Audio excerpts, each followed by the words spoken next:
আসসালামু আলাইকুম। Welcome to my cooking channel Shahrin's cooking artistry. আজকে আমি আপনাদের মাঝে খুবই মজাদার বাটারস্কচ সুজির বরফি নিয়ে চলে এলাম। তাহলে চলুন এই মজাদার রেসিপিটি দেখা যাক। এখানে আমি প্রথমে 1/3 কাপ তেল নিয়েছি। এরপরে নিয়ে নিলাম 1 টেবিল চামচ ঘি। এরপরে 1 কাপ সুজি দিয়ে আমি হালকা বাদামি রং করে ভাজবো। খুব একটা বেশি ভাজবো না, না হলে সুজিটা ঝরঝরে হয়ে যাবে। দিয়ে দিলাম 1 চিমটি লবণ।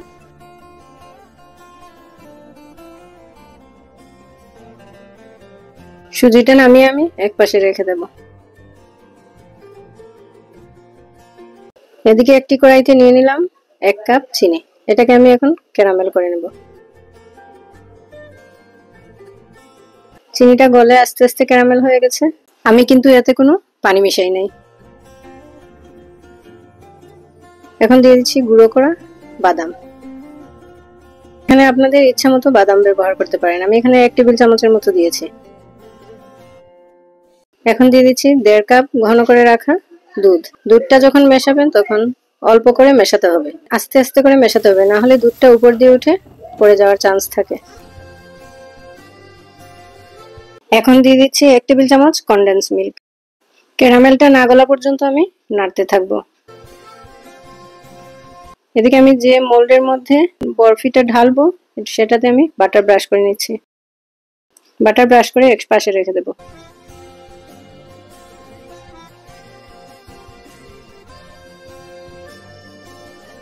ক্যারামেলের মধ্যে সুজিটা দিয়ে দিচ্ছি। সুজি দিয়ে খুব ভালো করে এটাকে নাড়তে হবে যাতে দলা না পেকে যায়। নাড়তে নাড়তে যখন একদম আঠালো থকথকে শুকনো শুকনো হয়ে যাবে তখন আমি এখানে আরো 1 টেবিল চামচ ঘি দিয়ে দেব। এখন দিয়ে দিলাম বাটারস্কচ ফ্লেভার হাফ চা চামচ। এখন দিয়ে দিলাম আরো 1 টেবিল চামচ ঘি। এখন এটাকে খুব ভালো করে নেড়ে যখন একদম সুজিটা আঠালো আঠালো এবং কড়াই থেকে ছেড়ে আসবে তখনই আমি এটাকে নামিয়ে মোল্ডের মধ্যে ঢেলে দেব।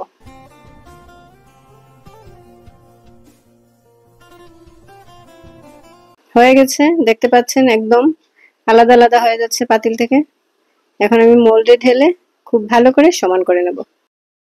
সমান করে এটাকে ঠান্ডা করে আমি নরমাল টেম্পারেচারে অথবা ফ্রিজের মধ্যে নরমাল ফ্রিজে আধা ঘন্টার জন্য রেখে দেব।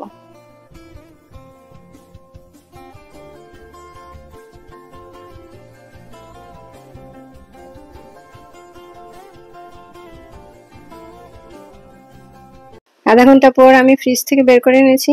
এখন এটাকে আমি মোল্ড আউট করব। রেসিপিটি যদি আপনাদের ভালো লেগে থাকে তাহলে অবশ্যই কমেন্ট করতে ভুলবেন না প্লিজ।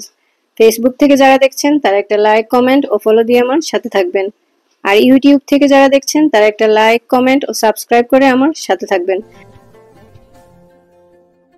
প্রতিদিন কিছু না কিছু নতুন রেসিপি নিয়ে আপনাদের মাঝে চলে আসব। প্রতিদিনই আমার সাথে থেকে রেসিপিগুলো উপভোগ করবেন। যে বা যারা যেখান থেকে আমার ভিডিওটি দেখছেন তাদেরকে অসংখ্য ধন্যবাদ।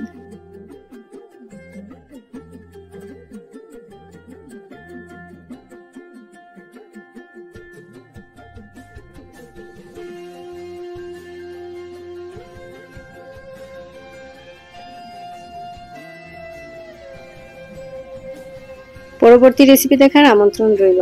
আল্লাহ হাফেজ।